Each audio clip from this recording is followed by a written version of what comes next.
ഒറ്റയ്ക്ക് വഴിവെട്ടി വന്നവൻ, രാഷ്ട്രീയ കേരളത്തിലെ ഒറ്റയാൻ. ഒരു കാലത്ത് കോൺഗ്രസുകാരനും പിന്നീട് LDF പോരാളിയും ഒടുവിൽ ഇരുകൂട്ടരുടെയും കണ്ണിലെ കരടുമായി മാറിയ PV അൻവറിന് ഇങ്ങനെ വിശേഷണങ്ങൾ പലതുണ്ട്.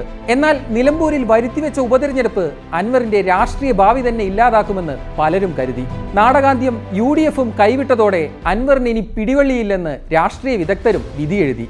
ആഭ്യന്തര വകുപ്പ് വരെ വേണമെന്ന് പറഞ്ഞ അൻവർ വെറുമൊരു കോമഡി പീസ് മാത്രമാണെന്ന അഭിപ്രായങ്ങളും പിന്നാലെ എത്തി. എന്നാൽ അത്തരം ധാരണകൾക്കും കണക്കുകൂട്ടലുകൾക്കും എല്ലാം വോട്ടെണ്ണി തുടങ്ങും വരെയേ ആയുസുണ്ടായുള്ളൂ.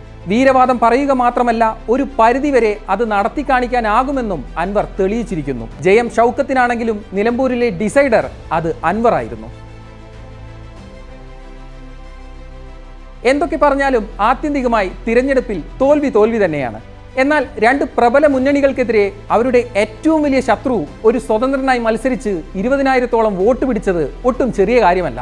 അൻവറിനല്ലാതെ കേരള രാഷ്ട്രീയത്തിൽ മറ്റാർക്കിതെല്ലാം സാധിക്കുമെന്ന് അൻവർ അനുകൂലികൾ ചോദിക്കുന്നതിലും കാര്യമില്ലാതില്ല.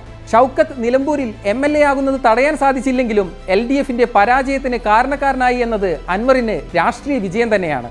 ഒരു തിരഞ്ഞെടുപ്പ് സ്പെഷ്യലിസ്റ്റാണ് അൻവർ. പ്രത്യേകിച്ച് നിലമ്പൂരിൽ ജനങ്ങൾക്കിടയിലേക്ക് ഇറങ്ങിയുള്ള അണ്ടർഗ്രൗണ്ട് പ്രവർത്തനങ്ങളാണ് അൻവറിനെ വ്യത്യസ്തമാക്കുന്നത്. നിലമ്പൂരിലെ ഏതൊരു സാധാരണക്കാരനെയും തൊട്ടറിയുന്ന പ്രവർത്തന ശൈലി.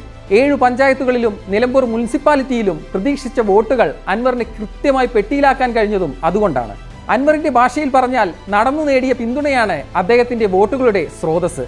സംസാരിക്കുന്നത് കേട്ടാൽ എടുത്തുചാടി പ്രവർത്തിക്കുന്ന ആളെന്ന് തോന്നുമെങ്കിലും രാഷ്ട്രീയ സാഹചര്യങ്ങളെ സമർത്ഥമായി ഉപയോഗിക്കാനുള്ള കൗശലം അൻവറിനുണ്ട്. നിലമ്പൂരിലെ സ്വതന്ത്ര സ്ഥാനാർത്ഥിത്വം പോലും അതിന്റെ ഭാഗമാണ്. 75,000 വോട്ടുകൾ താൻ നേടുമെന്നായിരുന്നു തിരഞ്ഞെടുപ്പിന് ശേഷവും വോട്ടെണ്ണൽ തലേന്നുവരെയും അൻവറിന്റെ അവകാശവാദം. അത് യാഥാർത്ഥ്യമാക്കാനായില്ലെങ്കിലും വോട്ടെണ്ണി തുടങ്ങിയ ആദ്യ റൗണ്ട് മുതൽ തന്നെ ഇരു മുന്നണികളെയും വിറപ്പിക്കാൻ അൻവറിന് സാധിച്ചു. ഏകപക്ഷീയമായി UDF പെട്ടിയിൽ വീഴുമെന്ന് കരുതിയ ഭരണവിരുദ്ധ വോട്ടുകൾ പോലും അൻവർ പങ്കിട്ടെടുത്തു. LDF UDF NDA എന്ന നിലയിൽ മാറിത്തീർന്ന കേരള രാഷ്ട്രീയത്തിൽ ഒരു സ്വതന്ത്ര സ്ഥാനാർത്ഥി മൂന്നാമതെത്തുന്നത് അപൂർവമാണ്.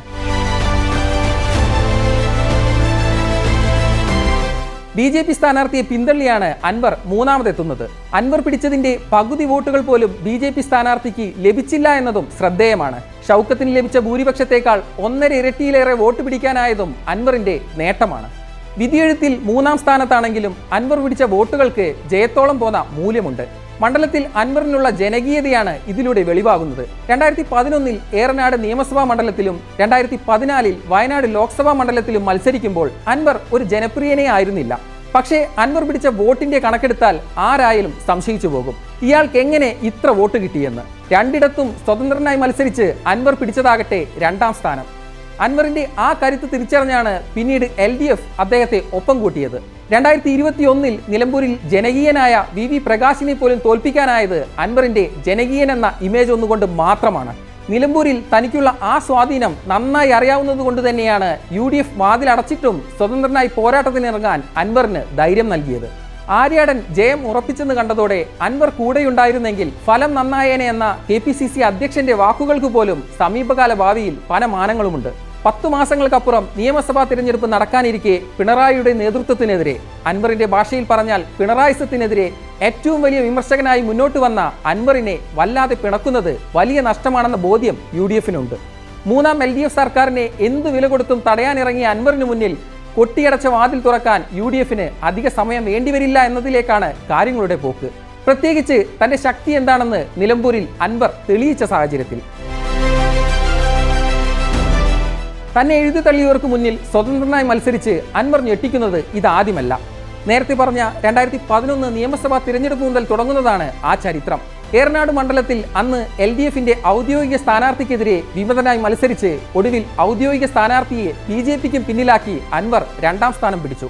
അതേ അൻവർ പിന്നീട് LDFനൊപ്പം ചേർന്ന് 2016 2021 നിലമ്പൂരിൽ UDFനെയും ഞെട്ടിച്ചു. ഇന്നിപ്പോൾ ഇടതും വലതും ഒന്നിച്ച് കൈവിട്ടിട്ടും നിലമ്പൂരിൽ തന്റെ അടിത്തറ ഇളകിപ്പോയിട്ടില്ലെന്ന് ഉറക്കെ വിളിച്ചു പറഞ്ഞിരിക്കുകയാണ് അൻവർ. കേരള രാഷ്ട്രീയത്തിൽ തന്റെ കാലം അവസാനിച്ചിട്ടില്ലെന്നും വിലപേശലുകൾക്ക് തനിക്ക് ഇനിയും ആർജവുമുണ്ടെന്നും അൻവർ പറഞ്ഞു വെക്കുന്നതാണ് നിലമ്പൂരിലെ തിരഞ്ഞെടുപ്പ് ചിത്രം. പിണറായിസത്തിനെതിരെ വാളെടുത്തിറങ്ങിയ അൻവറിന്റെ പോരാട്ട വീര്യം എന്തെന്ന് നിലമ്പൂരിലെ ഇടത് കേന്ദ്രങ്ങളും തിരിച്ചറിഞ്ഞിരിക്കുന്നു. വോട്ടെണ്ണലിന്റെ ഒരു ഘട്ടത്തിൽ പോലും സ്വരാജിന് മുന്നേറ്റമുണ്ടാക്കാനാകാതെ പോയതും അൻവർ ഇഫക്റ്റ് ഒന്നുകൊണ്ട് മാത്രമാണ്. 2026 തിരഞ്ഞെടുപ്പിന് മുന്നോടിയായി പിണറായി സത്തിന് മേലുള്ള അവസാന ആണിയാകും നിലമ്പൂർ ഉപതെരഞ്ഞെടുപ്പ് എന്നതായിരുന്നു അൻവറിന്റെ പ്രഖ്യാപനം. സ്വരാജിന്റെ തോൽവിക്ക് കാരണക്കാരനായി ഒരു പരിധിവരെ ആ വാക്കുപാലിക്കാൻ അൻവറിനായി. 2026 സ്വതന്ത്രനായി തന്നെയാകുമോ അതോ സതീശൻ കൊട്ടിയടച്ച വാതിൽ തള്ളി തുറന്ന് UDF-നൊപ്പമാകുമോ അൻവറിന്റെ പോരാട്ടമെന്ന് കണ്ടറിയാം.